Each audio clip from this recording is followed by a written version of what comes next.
욥기 31장. 젊은 여인을 음탕한 눈으로 바라보지 않겠다고 나 스스로 엄격하게 다짐하였다. 여자나 유혹하고 다니면 위에 계신 하나님이 내게 주실 몫이 무엇이겠으며 높은 곳에 계신 전능하신 분께서 내게 주실 유산은 무엇이겠는가? 불의한 자에게는 불행이 미치고 악한 일을 하는 자에게는 재앙이 닥치는 법이 아닌가? 하나님은 내가 하는 일을 낱낱이 알고 계신다.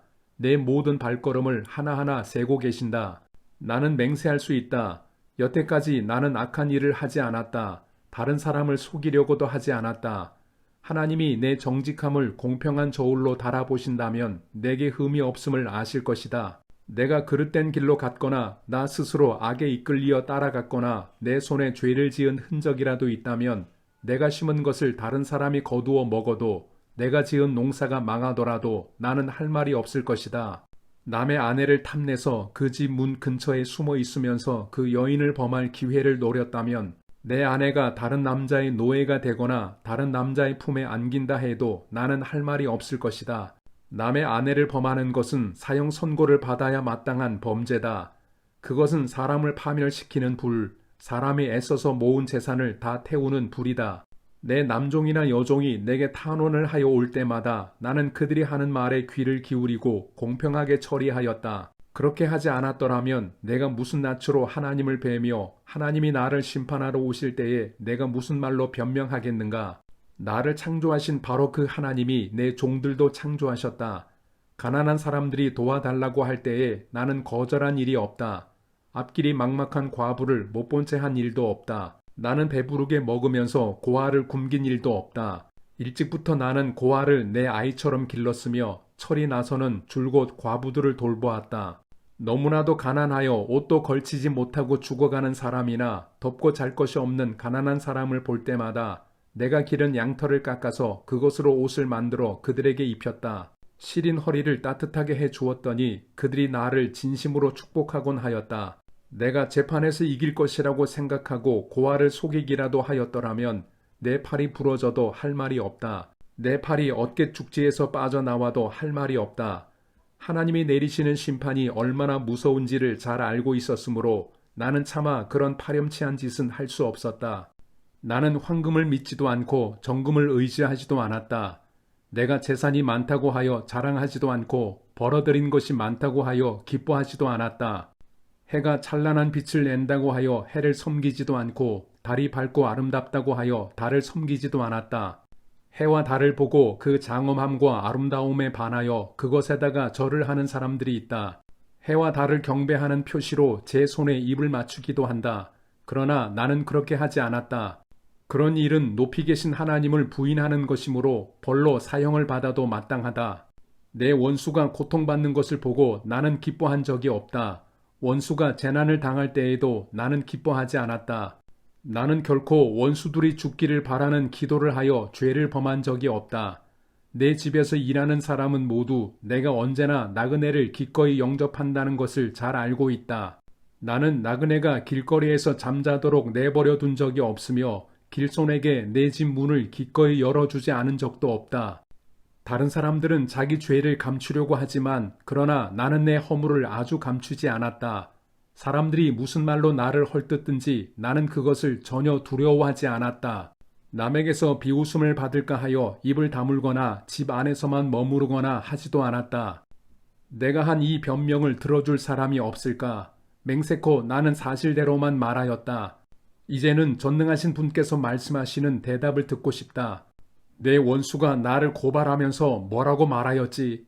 내가 저지른 죄가를 기록한 소송장이라도 있어서 내가 읽어볼 수만 있다면 나는 그것을 자랑스럽게 어깨에 메고 다니고 그것을 왕관처럼 머리에 얹고 다니겠다. 나는 내가 한 모든 일을 그분께 낱낱이 말씀드리고 나서 그분 앞에 떳떳이 서겠다. 내가 가꾼 땅이 훔친 것이라면, 땅 주인에게서 부당하게 빼앗은 것이라면, 땅에서 나는 소산을 공짜로 먹으면서 곡식을 기른 농부를 굶겨 죽였다면 내 밭에서 밀 대신 찔레가 나거나 보리 대신 잡초가 돋아나더라도 나는 기꺼이 받겠다. 이것으로 욥의 말이 모두 끝났다. 욥기 32장. 욥이 끝내 자기가 옳다고 주장하므로 이 세 사람은 욥을 설득하려고 하던 노력을 그만두었다. 욥이 이렇게 자기가 옳다고 주장하면서 모든 잘못을 하나님께 돌리므로 옆에 서서 듣기만 하던 엘리후라는 사람은 듣다 못하여 분을 더 이상 참지 못하고 화를 냈다. 엘리후는 람 족속에 속하는 부스 사람 바라겔의 아들이다. 엘리후는 또 욥의 세 친구에게도 화를 냈다. 그 세 친구는 욥을 정죄하려고만 했지 욥이 하는 말에 변변한 대답을 하지 못하였기 때문이다. 그들 가운데서 엘리후가 가장 젊은 사람이므로 그는 다른 사람들이 말을 끝낼 때까지 기다려야만 하였다. 그런데 그 세 사람이 모두 욥에게 대답을 제대로 하지 못하였으므로 그는 화가 났다. 부스 사람 바라겔의 아들 엘리후가 말하였다. 나는 어리고 세 분께서는 이미 연로하십니다. 그래서 나는 어른들께 선뜻 나서서 내 견해를 밝히기를 망설였습니다. 나는 듣기만 하겠다고 생각하였습니다. 오래 사신 분들은 살아오신 것만큼 지혜도 쌓으셨으니까 세 분들께서만 말씀하시도록 하려고 생각하였습니다. 그러나 깨닫고 보니 사람에게 슬기를 주는 것은 사람 안에 있는 영, 곧 전능하신 분의 입김이라는 것을 알았습니다. 사람은 나이가 많아진다고 지혜로워지는 것이 아니며 나이를 많이 먹는다고 시비를 더 잘 가리는 것도 아니라는 것을 알았습니다. 그래서 나도 생각하는 바를 말씀드리고자 합니다. 내가 하는 말을 들어주시기 바랍니다. 세 분이 말씀하시는 동안에 나는 참으며 듣기만 하였습니다. 세 분이 지혜로운 말씀을 찾으시는 동안에 나는 줄곧 기다렸습니다. 나는 세 분이 하시는 말씀을 주의 깊게 들었습니다. 그런데 세 분께서는 어느 한 분도 욥 어른의 말을 반증하거나 어른의 말에 제대로 답변하지 못하셨습니다. 그렇고서도 어떻게 지혜를 발견했다고 주장하실 수 있으십니까?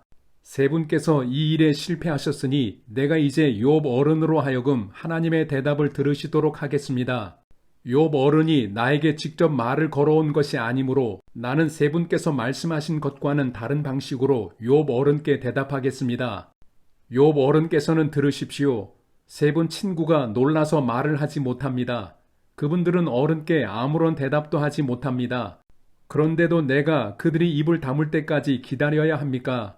이제 그들은 할 말도 없으면서 그냥 서 있기만 합니다. 그럴 수 없습니다. 이제는 내가 대답하겠습니다. 내가 생각한 바를 말씀드리겠습니다. 이제는 더 이상 기다릴 수 없고 말을 참을 수도 없습니다. 말할 기회를 얻지 못하면 새술이 가득 담긴 포도주 부대가 터지듯이 내 가슴이 터져버릴 것 같습니다. 참을 수 없습니다. 말을 해야 하겠습니다. 이 논쟁에서 어느 누구 편을 들 생각은 없습니다. 또 누구에게 듣기 좋은 말로 아첨할 생각도 없습니다. 본래 나는 아첨할 줄도 모르지만 나를 지으신 분이 지체하지 않고 나를 데려가실까 두려워서도 그럴 수는 없습니다. 욥기 33장. 욥 어른은 부디 내가 하는 말을 잘 들어주시기 바랍니다. 내가 하는 말 한마디 한마디에 귀를 기울여 주시기 바랍니다. 이제 내 마음속에 있는 것을 말할 준비가 되었습니다. 내 입속에서 혀가 말을 합니다. 나는 지금 진지하게 말하고 있습니다. 나는 진실을 말하려고 합니다.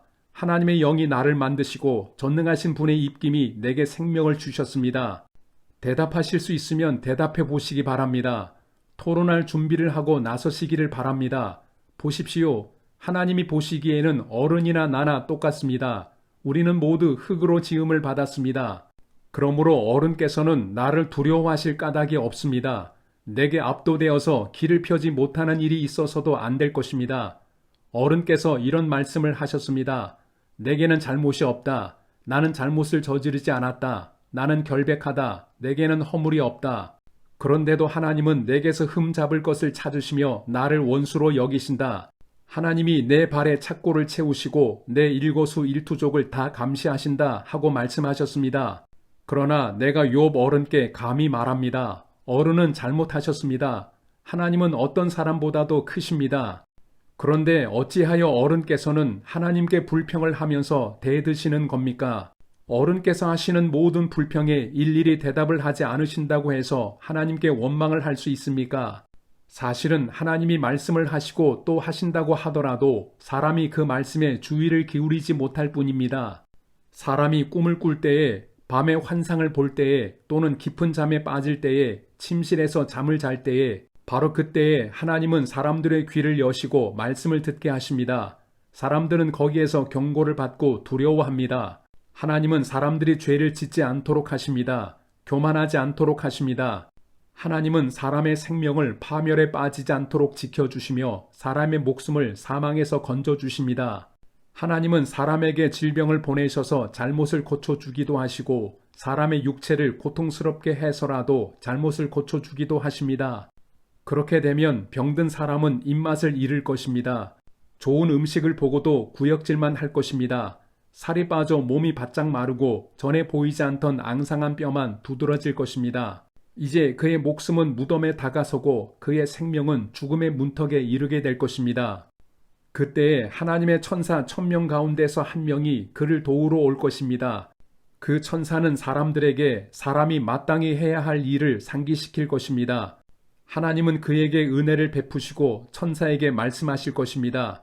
그가 무덤으로 내려가지 않도록 그를 살려주어라. 내가 그의 몸값을 받았다. 그렇게 되면 그는 다시 젊음을 되찾고 건강도 되찾을 것입니다. 그가 하나님께 기도를 드리면 하나님은 그에게 응답하여 주실 것입니다. 그는 기쁨으로 하나님을 섬기고 하나님은 그를 다시 정상적으로 회복시켜 주실 것입니다. 그는 사람들 앞에서 고백할 것입니다. 나는 죄를 지어서 옳은 일을 그르쳤으나 하나님이 나를 용서하여 주셨습니다. 하나님이 나를 무덤에 내려가지 않게 구원해 주셨기에 이렇게 살아서 빛을 즐기게 되었습니다. 하고 말할 것입니다. 이 모두가 하나님이 하시는 일입니다.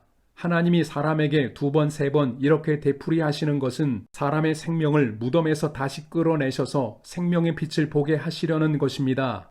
어른은 귀를 기울여 내 말을 들으십시오. 내가 말하는 동안은 조용히 듣기만 해 주십시오. 그러나 하실 말씀이 있으시면 내가 듣겠습니다. 서슴지 말고 말씀해 주십시오. 나는 어른이 오르시다는 것을 드러내고 싶습니다. 그러나 하실 말씀이 없으시면 조용히 들어주시기만 바랍니다. 그러면 내가 어른께 지혜를 가르쳐 드리겠습니다. 욥기 34장. 엘리후가 욥의 세 친구에게 말하였다. 지혜를 자랑하시는 어른들께서는 내 말을 들으시기 바랍니다. 아는 것이 많다고 자부하시는 세 분께서 내게 귀를 기울여 주시기 바랍니다. 어른들께서는 음식을 맛만 보시고도 그 음식이 좋은 음식인지 아닌지를 아십니다. 그러나 지혜의 말씀은 들으시고도 잘 깨닫지 못하시는 것 같습니다. 이제는 우리 모두가 무엇이 옳은 것인지를 알아보고 진정한 선을 함께 이룩하여 볼 수 있기를 바랍니다. 욥 어른은 이렇게 주장하십니다. 나는 옳게 살았는데도 하나님은 나의 옳음을 옳게 여기지 않으신다. 또 욥 어른은 내가 옳으면서도 어찌 옳지 않다고 거짓말을 할 수 있겠느냐. 나는 심하게 상처를 입었다. 그러나 나는 죄가 없다 하고 말씀하십니다. 도대체 욥 어른과 같은 사람이 또 어디에 있겠습니까? 그는 하나님을 조롱하는 말을 물 마시듯 하고 있지 않습니까? 그리고 그는 나쁜 일을 하는 자들과 짝을 짓고 악한 자들과 함께 몰려다니면서 사람이 하나님을 기쁘게 해드린다 해도 덕볼 것은 하나도 없다 하고 말합니다. 분별력이 많으신 여러분은 내가 하는 말을 들어보시기 바랍니다. 하나님이 악한 일을 하실 수 있습니까? 전능하신 분께서 옳지 않은 일을 하실 수 있습니까? 오히려 하나님은 사람에게 사람이 한 일을 따라서 갚아주시고 사람이 걸어온 길에 따라서 거두게 하시는 분입니다. 전능하신 하나님은 악한 일이나 정의를 그르치는 일은 하지 않으십니다. 어느 누가 하나님께 땅을 주관하는 전권을 주기라도 하였습니까? 어느 누가 하나님께 세상의 모든 것을 맡기기라도 하였습니까? 만일 하나님이 결심하시고 생명을 주는 영을 거두어 가시면 육체를 가진 모든 것은 일시에 죽어 모두 흙으로 돌아가고 맙니다. 욥 어른께서 슬기로우신 분이면 내가 하는 이 말을 깊이 생각해 보시기 바랍니다. 내가 하는 말을 귀담아 들으시기 바랍니다. 욥 어른은 아직도 의로우신 하나님을 비난하십니까? 하나님이 정의를 싫어하신다고 생각하십니까? 하나님만은 왕을 보시고서 너는 쓸모없는 인간이다 하실 수 있고 높은 사람을 보시고서도 너는 악하다 하실 수 있지 않습니까? 하나님은 통치자의 편을 들지도 않으시고 부자라고 하여 가난한 사람보다 더 우대해 주지도 않으십니다. 하나님이 손수 이 사람들을 지으셨기 때문입니다. 사람은 삽시간에 아니 한밤중에라도 죽습니다. 하나님이 사람을 치시면 사람은 죽습니다. 아무리 힘센 것이라고 하더라도 하나님은 그것을 간단히 죽이실 수 있습니다. 참으로 하나님의 눈은 사람의 일거수일투족을 살피시며 그의 발걸음을 낱낱이 지켜보고 계십니다. 악한 일을 하는 자들이 하나님을 피하여 숨을 곳은 없습니다. 흑암 속에도 숨을 곳이 없고 죽음의 그늘이 드리운 곳에도 숨을 곳은 없습니다. 사람이 언제 하나님 앞으로 심판을 받으러 가게 되는지 그 시간을 하나님은 특별히 정해주지 않으십니다. 하나님은 집권자를 바꾸실 때에도 일을 미리 조사하지 않으십니다. 하나님은 그들이 한 일을 너무나도 잘 아시기 때문입니다. 하나님이 그들을 하룻밤에 다 뒤엎으시니 그들이 일시에 쓰러집니다. 하나님은 사람들이 보는 곳에서 악인들을 처벌하십니다. 그들이 하나님을 따르던 길에서 벗어나고 하나님이 지시하시는 어느 길로도 가지 않기 때문입니다. 그래서 가난한 사람들의 하소연이 하나님께 다다르고 살기 어려운 사람들의 부르짖음이 그분께 들리는 것입니다. 그러나 하나님이 침묵하신다고 하여 누가 감히 하나님을 비난할 수 있겠습니까? 하나님이 숨으신다고 하여 누가 그분을 비판할 수 있겠습니까? 경건하지 못한 사람을 왕으로 삼아서 고집센 민족과 백성을 다스리게 하신들 누가 하나님께 항의할 수 있겠습니까? 욥 어른은 하나님께 죄를 고백하고서 다시는 죄를 짓지 않겠다고 약속하신 적이 있으십니까? 잘못이 무엇인지를 일러달라고 하나님께 요구하시면서 다시는 악한 일을 저지르지 않겠다고 약속하신 적이 있으십니까? 어른은 하나님이 하시는 것을 반대하시면서도 어른께서 원하시는 것을 하나님이 해주실 것이라고 기대하십니까? 물론 결정은 어른께서 하실 일이고 내가 할 일이 아니지만 지금 생각하고 계신 것을 말씀해 주시기 바랍니다. 분별력이 있는 사람이면 내 말에 분명히 동의할 것입니다. 내 말을 들었으니 지혜가 있는 사람이면 욥 어른이 알지도 못하면서 말을 하고 기껏 한 말도 모두 뜻없는 말뿐이었다는 것을 알 수 있을 것입니다. 욥 어른이 한 말을 세 분은 곰곰이 생각해 보시기 바랍니다. 세 분께서는 그가 말하는 것이 악한 자와 같다는 것을 아시게 될 것입니다. 욥 어른은 자신이 지은 죄에다가 반역까지 더하였으며 우리가 보는 앞에서도 하나님을 모독하였습니다.